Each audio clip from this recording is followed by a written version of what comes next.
already in the 8th day of Elul, right? Chet Elul. So look how fast already Elul is going through our hands. Before we know it, we'll be already in Rosh Hashanah. Already 8 days into Elul. Rosh Chodesh looks like it was yesterday. So nevertheless, this is where we have to be very particular about our time. Not to waste the time and not to let the opportunity go between our hands. Because not for nothing, our sages decided to give us 40 days to prepare for Yom Kippur and 30 days to prepare for Rosh Hashanah. There's no way to prepare for Rosh Hashanah in 2-3 days. So I'm already, again, reminding you, don't let the days of Elul pass. We're already 8 days into Elul. This is a third already of from starting from Elul. Nevertheless, before we continue with the list that we made initially on the second day of Elul, I think we're going to do the continuation of the list tomorrow. Now I want to kind of go back to what we were more focusing on Shabbat. And on Shabbat, I shared a quick story. I'm going to say the story again, and then the lesson from it. But the story is told about the Ktav Sofer. The Ktav Sofer is the son of the Khatam Sofer. He was a great rabbi in Hungary about 200 years ago. And the story says that once he was invited to a wedding, a big wedding, and not only that he was invited there, many other great rabbis were invited there. It was a very big event. During the wedding, just imagine all the heads of communities, big rabbis, big rabbeim, all gather in the same place. The Ktav Sofer suddenly quietens everybody down and tells them, I have something very special to share with you. And he pulls out a beautiful coin, and he says, you see this coin? This coin has been running in my family for centuries, and this coin goes all the way back to Beit HaMikdash. Ooh, everybody, I want to see, let's see. Everybody wants to see the coin, so he decides, how about we just pass it from one hand to the other, look at it, and then bring it back. And as the coin is being passed down, at some point, nobody noticed, but the coin disappeared. And he's asking, can I get the coin back? Nobody knows where the coin is.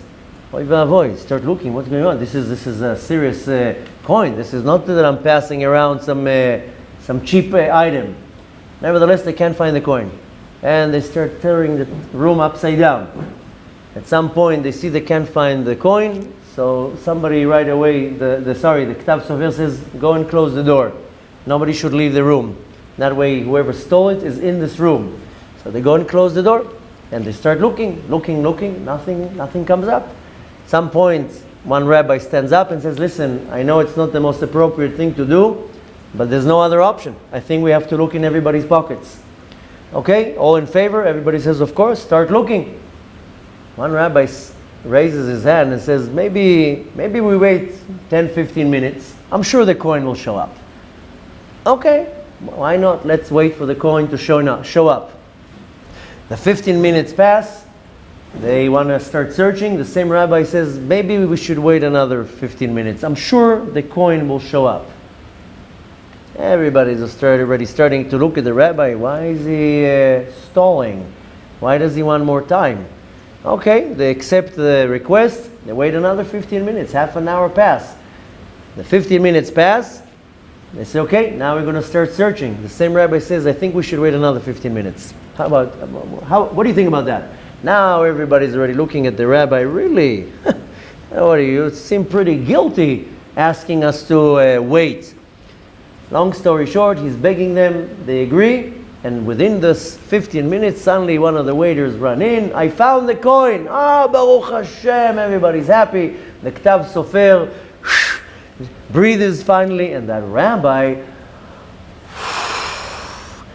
Now, of course, they're all turning around to the rabbi. Why were you so particular about us waiting? Do you know something that we don't know? He tells them, listen, happens to be that in my family, we also have the exact same coin running in my family. And I also brought this coin for this beautiful event, knowing everybody will be here. Now that you're mentioning that the coin is gone, and you're going to start looking in my pockets and find the exact same coin, can you imagine how it would look? Can you imagine the Chilul Hashem and you all thinking that I stole it? So I asked you, please wait. So they kept saying to him, and okay, so we waited. But what did you think that would happen at this time? He says, well, I was praying to Hashem. Should be a miracle that the coin should pop up. Can you imagine? He says, I was praying to Hashem, take all my merits, just make this coin show up. And Baruch Hashem, the Kadosh Baruch Hu made a miracle, and the coin showed up, and Baruch Hashem, Shalom al Israel. So, there is a Mishnah, excuse me, that says, Hevedan kol adam lekaf zchut. Always judge a person favorably.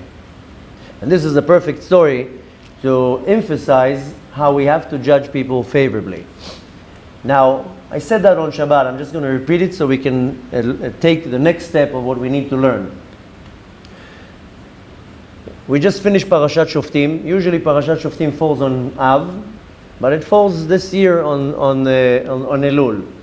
And of course, the theme of the parasha, that you have to appoint yourself judges and police officers in all your gates. We spoke about it on Friday. What does it mean? The judges and the police officers. I don't want to repeat myself. You didn't see it, go see the video online. In the whole class, what are these judges? How do you appoint them, and who are the officers? But nevertheless, there's a very interesting halakha taught in Parashat Shoftim, that we have a rule in halakha that whenever you need to make a decision, we go by the majority. This is called Achrei Rabim Lehatot. If you learn Gemara, you see that when there's going to be an argument between a few rabbis, if there's going to be a group of rabbis against one, then we go by the majority. And again, this rule is called Achrei Rabim Lehatot. We go by the majority. Now comes a very interesting rule in Parashat Shoftim that we take from that halakha, that if you have an assembly of judges, even if it's something equivalent to the Knesset Agdolah, to the Great Assembly with 71 judges, if somebody is now on trial and all judges find the person guilty, the halakha says that the person is now not guilty, is acquitted, and is free to go. Ooh, but I just had now a whole assembly of judges all find him guilty. Now imagine something like this happens in the Knesset Agdolah. You know what it is? 71 judges, they all find the person guilty. How come is the halakha, the law says that the person is going free?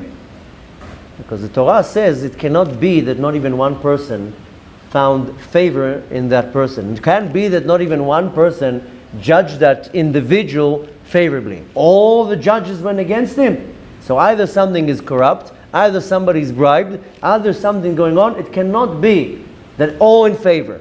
And usually will be an exception, and one will be like, no, I think the person is not guilty. Which again, we come back to the same theme that Torah is teaching me, always to judge every person favorably. And this is what we want to take for the task of the 8th day of Elul, is to realize how judgmental we are. Now, we're not only judgmental towards people, we are judgmental towards situations. So we're going to break this now into two categories. First of all, we are extremely judgmental towards people.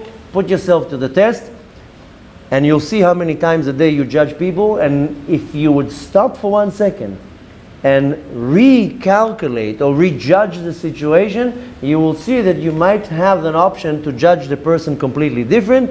And I can guarantee to you that in most cases you judge people wrong. That's usually the case. Right away, we look at a situation or a person does something, and without even thinking, without even considering different options, we slash the person in half. And I can guarantee to you, and you put it to the test, in most of the cases you judge a person wrong. There's another Mishnah that says, Al tadin et chavercha, don't judge your friend, ad sheta'amod bimkomo, till you'll stand in his place. It's very easy to look at a person and say, look how he's behaving. Look what he's doing. But ask yourself, how would you behave in the exact same situation? Maybe you would behave 10 times worse than this person. Maybe the person is under pressure. Maybe the person has just got bad news. Maybe something is going on. Why are you judging the person when if you would be in the exact same place, very good chance you would be 10 times worse? So this is how we judge people. But there's also situations that we judge, and we usually judge the situation completely wrong. Something happens in my life, and I right away see it. Hashem is upset at me. Hashem is angry at me. Why is Hashem doing this to me? I don't deserve it. How many times a person loses their job, gets kicked out of their house, loses something in a relationship, a lawsuit, whatever it is, and we right away judge the situation in the worst way possible. And instead of saying, you know what, Kadosh Baruch Hu is in charge, obviously something's good is hidden here. Our sages say, En ra yoreh min hashamayim. There's no such a thing that evil or bad comes down from the hands of Hashem. If Hashem did something good here. And I can tell you now, story after story after story. I don't want to take our time on stories. But there are numerous cases how something bad happened, and after that, what is called after the fact, you say, wow, I see why it should have happened. I'll tell you one quick story, because I share different stories. I always share two stories. One of them is when Yosef, our son, was 2 years old and he fell down the stairs. I shared that story many times, that he fell down the stairs. He was 2 years old. And I ran and started touching the head to see if there's a fraction in the skull. And as I'm going through the head, I touch in the back of the head, and he had a tick in the back of the head exactly over here, so hidden. He was 2 years old. He had long, thick hair. We would never find it. You wash your hair, you don't go all the way in here. And if he wouldn't fall, I would never touch the skull. I would never find the tick. And I don't need to tell you what diseases have the ticks. They have Lyme disease. It's almost impossible to cure from Lyme disease. People carry it for the rest of their life. So here you see again something that looked like a tragedy and ended up, Baruch Hashem, saved the day. And like this, there are so many different stories. There's another story that I met not too long ago. I'm sure you heard, maybe you didn't. The story that I once went to Montana, and I was 3 days in the mountains going through the snow and going through hell. They didn't let me in Canada. I don't know if you remember the whole story, but nevertheless, all this 3 days was to find one Jew that was praying to Hashem for somebody to help them. And I met this Jew in the middle of nowhere in Kalispell, Montana, in the middle of the winter, snow up till here. Nevertheless, this is not the story. The story is that the man that was accompanying me, we drove from Kalispell. We were supposed to drive into Canada. We were going 6 hours in the Rockies. And we were talking, and he was telling me how did he become observant. And one time he was traveling in Europe, driving on an autobahn, on a highway where you fly there almost without any speed limit, and he missed the exit, and he got so upset and so aggravated and worked up that by the time he came to the next exit, he made a U-turn, came back, and when he came back, he saw this massive accident with tractor trailers, cars were crashed, dead people. That's when he figured out, wow, look at that, the Kadosh Baruch Hu made me miss the exit, only so I will be saved from this entire car accident. And he realized that's what caused this man to realize there's a God in heaven, and he became observant in his 50s. So again, this is where we judge situations completely wrong. We see something happening, we get upset. Why is it happening right now? Whoa, relax. Why are you getting upset? Kadosh Baruch Hu moved something in your path. Say, Baruch Hashem, Hashem is now saving me from a disaster. But we get upset, we lose our temper, we lose our patience, we start screaming, we get angry. Why are you getting angry? Why are you judging the situation so wrong? Take a deep breath and accept the fact that the Kadosh Baruch Hu is maneuvering the situation from above. The Kadosh Baruch Hu is saving you from a disaster. So we want to take two things that we have to apply in our tshuva, because if I'm judging a person the wrong way, you know what really happens at that moment? I'm judging myself. Our sages say that when the soul comes up to Shamayim, to the ultimate judgment day, not Rosh Hashanah, to the real judgment day, that's it. Story's over. You're out of the body. And it stands in front of the master of the universe and in front of a set of judges. Now what do? They show the soul scenes. And in the scene, he sees what's going on. And they tell the soul, you judge this scene. And the soul will see what's going on and will judge. Oh, they'll see a person doing something to another person. And they ask the soul, what do you think is the right judgment in this case? And the soul says, I think that person should be found guilty. Or maybe leave him alone. And after the soul passes judgment, they tell the soul, you just made a judgment of your own life. So we judge ourselves. So if the person throughout their life is used to judging people favorably, then when they get to the scene in Shamayim, they judge themselves also favorably. But besides the fact that when I look at a situation and I look at a person and I judge them wrong, on that same moment I'm pulling on myself the exact same judgment. I look now at a person. How many times you see a situation and you judge the person because he said something, because he did something? How many times you judge a person because you heard something? You didn't even see what was going on. You just heard that person did this and that. Oh, he did this and that. You believe the Lashon Hara. You believe the slandering. Now you judge that person.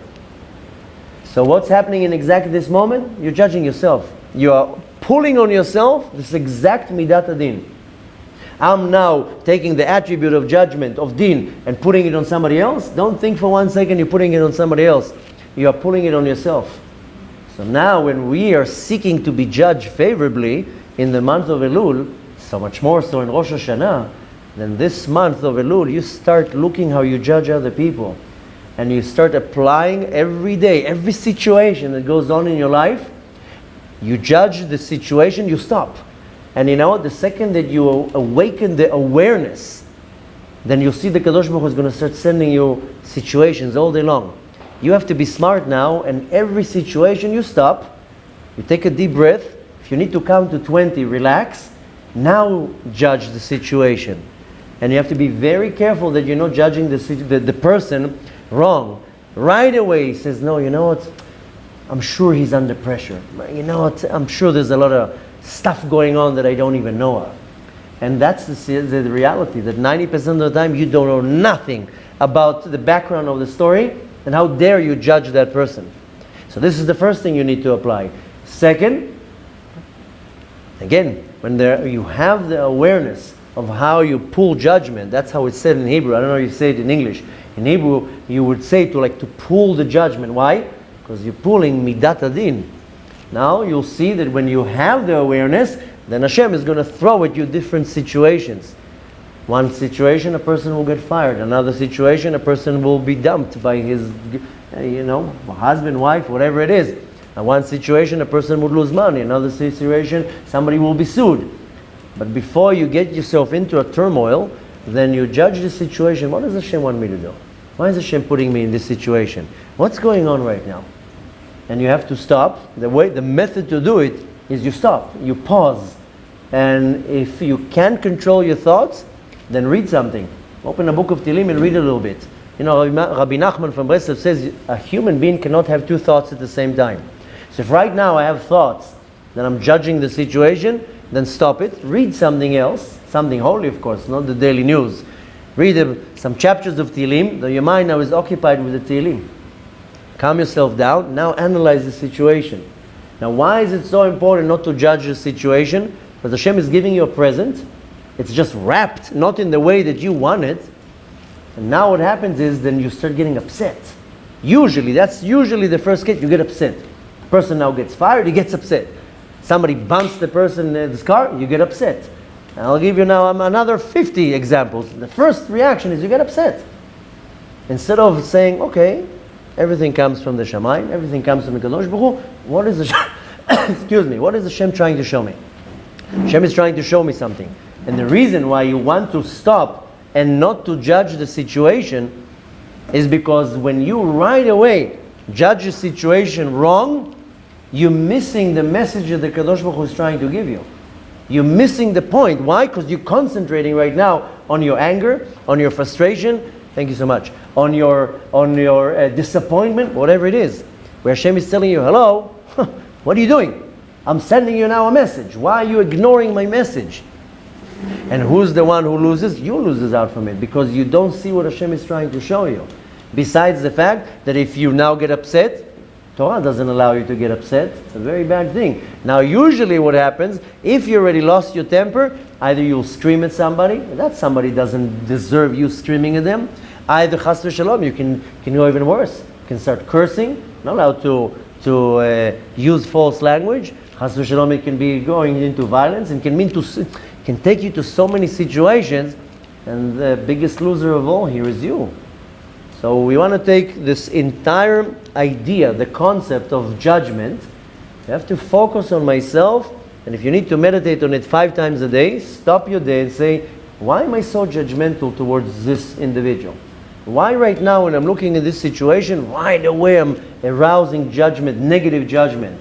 Just the other day I saw a situation, I'm sure you all have this same thing. Something is around you, you see a person get upset, you see something, whatever, and you're looking from the side.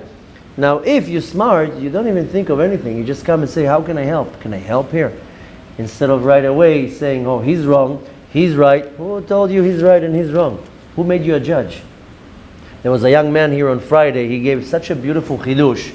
And he says, because I quoted the Mishnah that says, Al tadin et chavercha, don't judge your friend, ad shetamod bimkomo, till you stand in his place.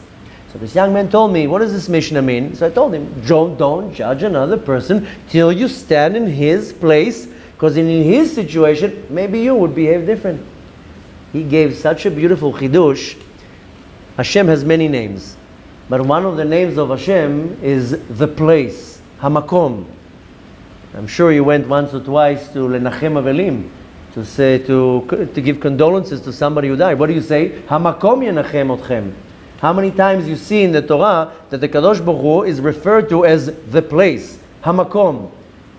This young man said, Al tadin et chavercha, don't judge your friend, ad shetamod bimkomo, till you are standing where Hashem is. Hashem is the only judge. There's no other judge. Who are you to judge another person? There's only one judge in this universe, and that's the Kadosh Baruch Hu. You're not standing in the place of Hashem? Were you appointed to be God lately? No. So don't judge anybody. Don't judge anybody. Don't judge the situation. And don't even judge yourself. Who are you to judge yourself? Who are you? So this is a big part of our tshuva. Because a lot of my sins, or a lot of the times that I'm preventing myself from doing mitzvot, is not the tefillin, or the birkat hamazon, or the tzitzit, or the challah, or Shabbat, is what's going on in my mind. Next week we'll start going a lot, the majority of the tshuva is the junk that's going on in my mind. Because the Kadosh Baruch Hu reads your mind, Yodea nistarot, megale amukot, what we sing every day. Hashem knows everything. Bochen klalot velev, He knows exactly what's going on. Now Hashem is not necessarily looking if I was on time to the minyan, or how I was putting my tefillin. Hashem says, let's see what were your thoughts. How many times you really want to do something, you can. You know that the Kadosh Baruch Hu, especially on Elul, if you have the great desire to do something and you're not able to do it, Kadosh Baruch Hu is including like as if you did it. Kadosh Baruch Hu is looking at the intention behind things. Kadosh Baruch Hu is looking at your thoughts. Kadosh Baruch Hu is looking at what you are plotting in your mind. I'm going to do this, I'm going to do... Oh, you think you can hide that from the Kadosh Baruch Hu? You think you can impress Hashem with a suit? I heard today somebody saying a funny term. Some people, they have a how did he say it? A black suit. Okay, now I forgot how we said it. Some people have a black suit and a black yarmulke, but also a black heart. Something like that, he said it. No, Hashem doesn't get impressed because of this. You don't get dressed to impress. Allah Baruch Hu says, you think you're impressing me with how you behave? I know how you behave. I know what you're doing. So the first and most important is that we have to see how judgmental we are. And when you want yourself to be judged the right way, then behave appropriately. I want to be judged favorably. Comes now Rosh Hashanah, I want to stand in front of the Kadosh Baruch Hu. I know where I failed. I know where I failed miserably. Now I'm coming in front of the Kadosh Baruch Hu, forgive me. Kadosh Baruch Hu says, why should I forgive you? Did you forgive other people? Why do you want me to judge you favorably? Do you judge people favorably? You're not. So why should I judge you favorably?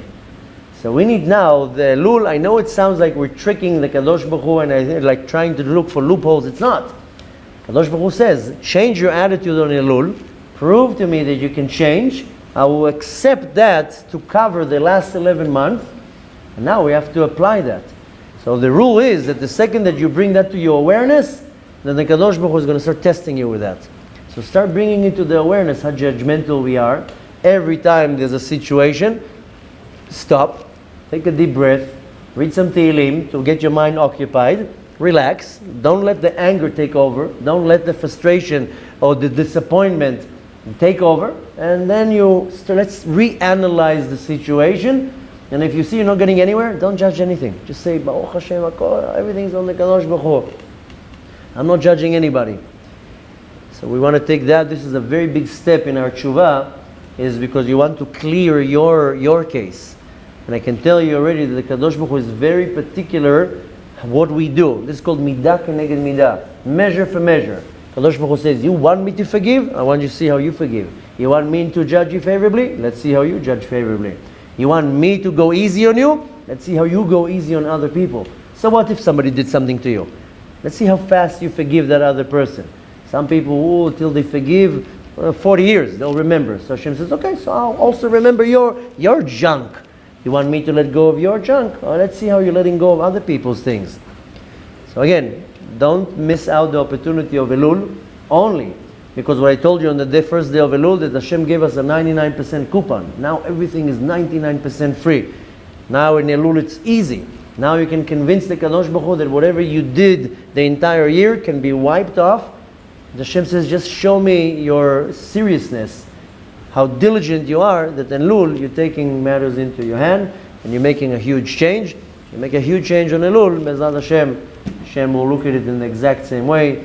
Be'ezrat Hashem, we are hoping to be blessed in a good, healthy, successful, prosperous year, full of success and happiness, and needless to say, the ultimate bracha that we can't wait to see already with our own eyes, the coming of Mashiach, Be'ezrat Hashem.